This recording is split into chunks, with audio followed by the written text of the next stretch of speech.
Bit of context. I'm a fan of this podcast called The Weekly Planet, and every time the host James and Mason talks about a movie, James asks, Interesting.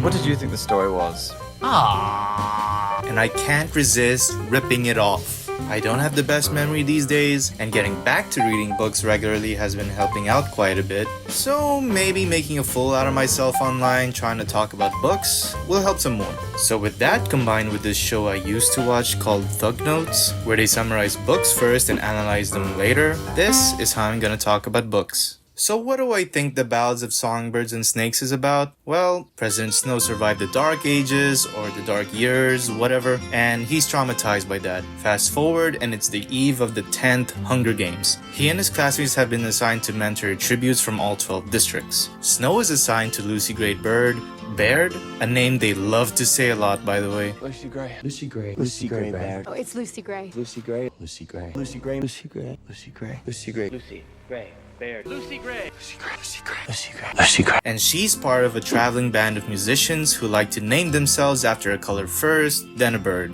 I think they also like to name themselves after poems. Anyway, Snow thought that he got the short end of the stick because District 12 doesn't have a history of winners, but Lucy Gray's got a nice singing voice, which can be a huge advantage for getting good publicity and lots of sponsors, which is a thing they introduced this year because of Snow. Anyway, Snow falls in love with Lucy Gray and earns her trust by falling into a zoo with her and getting her some food now and then. At some point, he was assigned to write an essay about the Dark Wars with his friend Cornelia. She turns into a nasty snake girl after getting caught lying about the essay and got poisoned by experimental snakes created by their teacher. Anyway, the Hunger Games commence and Lucy Gray's hiding out of sight and all the kids are dying. At some point, Snow kills someone for the first time because his friend Sejanus snuck in and he's gotta rescue him. Sejanus tried to mentor this boy tribute from District 2, but he died and Sejanus feels guilty because he used to be his classmate before his father moved him and his mom to the capital.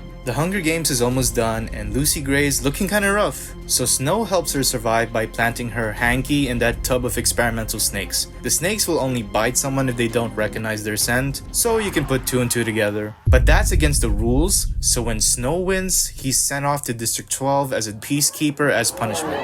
You need to leave! In District 12, Snow reunites with Lucy Gray. Oh, so sweet! And also in District 12, Snow reunites with Sejanus. Hello, human resources? Snow really hates him, but he tolerates him while he spends spare time with Lucy Gray. He feels like his life is over, so he plans to run away with her and live happily ever after. But then Snow gets tempted by a way back to the capital and frames Sejanus for a conspiracy, which gets him executed. Lucy gets really suspicious about this, and after getting a few more people killed at some point, including the mayor's daughter, Snow and Lucy finally start running away together. Snow accidentally lets slip that he got Sejanus killed, so while they run away, Lucy sneaks off and abandons Snow.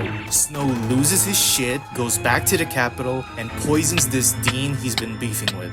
And that's what I think the story is. I hope I got it right. So right off the bat, I thought it was a refreshing change in perspective. Not only do we experience the perspective of a mentor for a change, but a mentor from the capital who happens to be the main villain in the future, which I think is pretty cool. Instead of a first-person perspective that puts you in the shoes of a main character, like Katniss, we're instead put at arm's length from Snow's perspective, making it a third-person experience. Focus M. I thought that this was very effective because Snow is image-conscious, vain, and paranoid. He doesn't want anyone to know what he feels at all, but his feelings often betray themselves in slips, which I think the writing reflects to a T.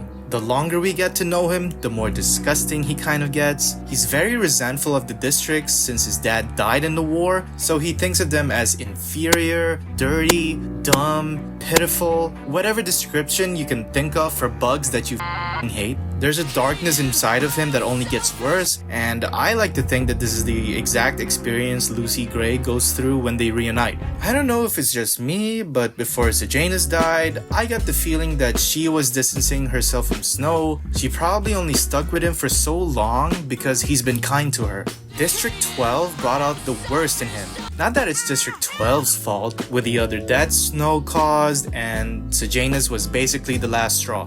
I mean, can you blame her? Snow is the reason she became a fugitive, forcing her to leave her family behind without saying goodbye. Snow is the reason a lot of other characters end up suffering one way or another. Cornelia was one of his best friends, but he never visits her while she's in the hospital, so her erratic behavior and paranoia festers. He prioritizes a crush over his family, so when he becomes a peacekeeper, his family continue to struggle financially, while he gets to plot a happily ever after with Lucy Gray. Sejanus' death left his mom brokenhearted and even lonelier in the capital, especially since she misses District 2 as well. And those are just the people off the top of my head. So yeah, leaving Snow behind without saying goodbye is probably what he deserves. If Lucy Gray hadn't left him, then life would probably repay him in kind some other way. Do you think he coughed blood on them? So that's what I think the Ballad of Songbirds and Snakes is about. I realize there are lots of other stuff going on that I could have talked about, like how Snow hates mockingjays because they thrive and defy the capital,